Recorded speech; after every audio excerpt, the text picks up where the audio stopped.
جو شخص ہر نماز کے بعد اس دعا کو ہمیشہ پڑھے گا، خصوصاً جمعہ کی نماز کے بعد، تو اللہ تعالیٰ ہر خوف کی چیز سے اس کی حفاظت کرے گا، اس کے دشمنوں پر اس کی مدد کرے گا اور اس کو غنی کر دے گا، اس کو ایسی جگہ سے رزق پہنچائے گا جہاں اس کا خیال بھی نہ جائے گا،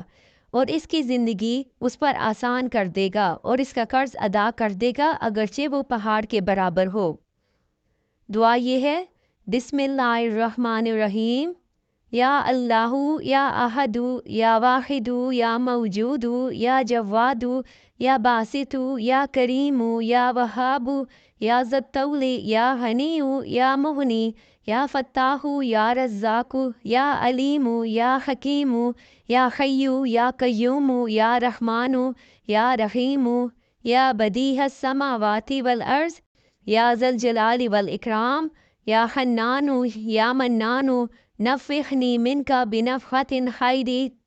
تغنینی بہا عمن سواک ان تستفتحوا فقد جاءکم الفتح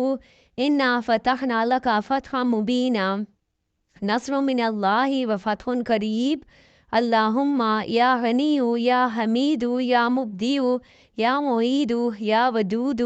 یا ذی العرش المجید یا فعال لما یرید اکفنی بحلالک عن حرامک واغننی بفضلک عمن سواک